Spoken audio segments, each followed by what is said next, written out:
Aloha. Aloha. Greetings from Hawaii. Hey. We're on the beautiful Kona Island. I'm here with The beautiful Kylie Does It All. Kylie Does It All. Okay, back for the third time on TPP. Third time out here doing some new things, trying some new ventures.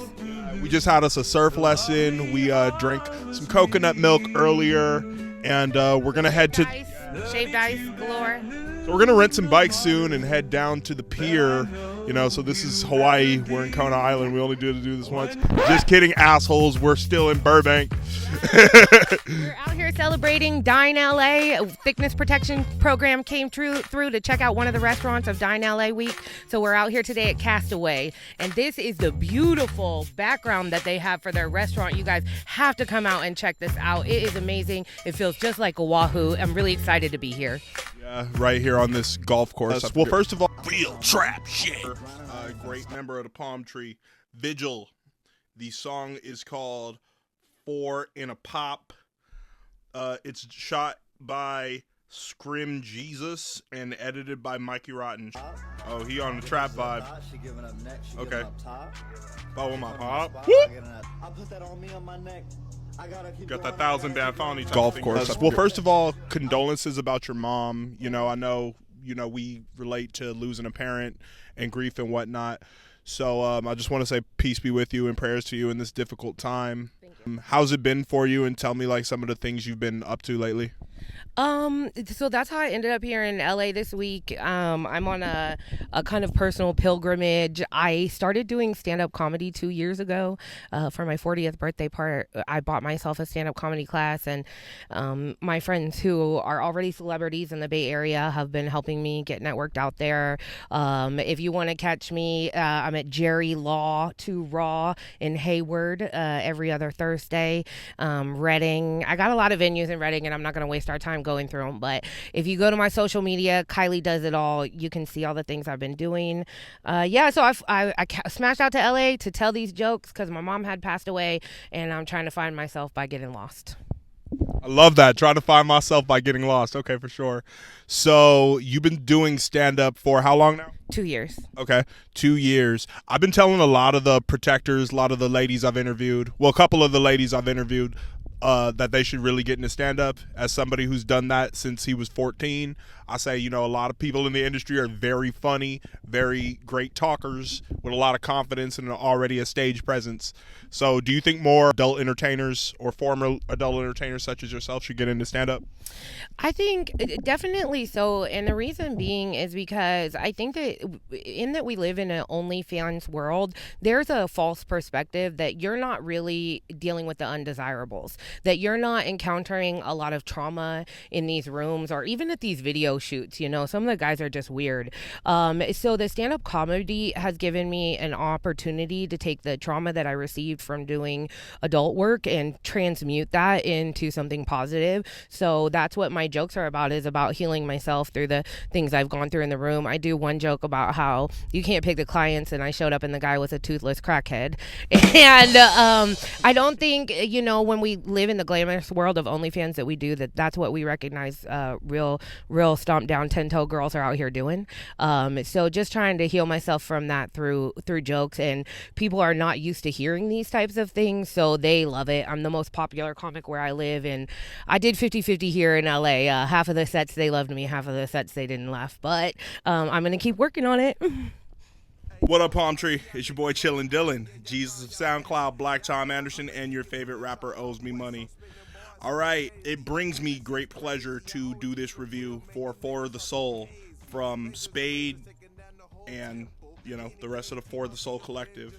So who are For the Soul? They're an Ohio-based hip-hop collective, multi-members, multi-genre, multicultural. Okay, we love this. Back in 2023, I reviewed a project. There you go. Always got the right attitude. Okay, so are we ever gonna get another scene from you, another triple X shoot? Okay, so when I first started being in adult work and adult entertainment, I didn't have somebody to mentor me in the capacity that someone might use a 16 or a P. So I learned how to hoe off of Google. And when I did that, there was this one article that said once a woman gets into adult work or adult entertainment, that she never fully goes all the way out.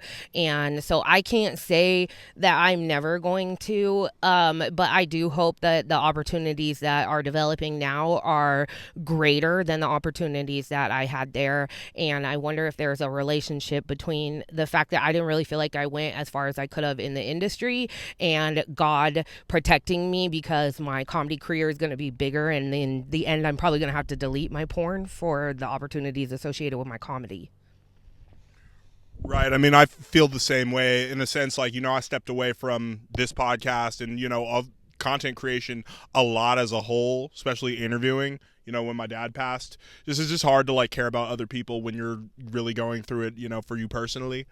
But, lo and behold, it's like this shit is too lit to quit. Right. And I think that too, I felt a little remiss that I wasn't able to participate in AVN this year. Aside from the fact that it's a great event and I see a lot of people that I love. The last time I went there, I made over $10,000 just working the floor. And I know a lot of girls say that they have trouble with that. But I was just walking up to people who were clearly not P stars and being like, hey, are you in adult video? And they were so flattered by that concept that it just led one thing to another. And maybe that's talking about too much of my business, but isn't that what we're here for? For sure. Okay. So you're doing comedy. Do you still have your clothing line? Are you still working with Dope Era? So yes to all of those things. I am still working on the leftovers. I actually just had a really big show with the Dope Era associated with Fab Week. I had 15 pieces under the Dope Era. It was a black designer fashion show, so it wasn't appropriate for me to put in the leftovers as a brand in the energy of protecting black spaces. But the Dope Era graciously let me put my customs for their brand under them. And so just a big opportunity to network with the fashion people in the Bay Area. And I'm grateful for that. And everybody knows Kylie's invited to the cookout. Right. Until they hear my jokes and then they're like, we don't know about her.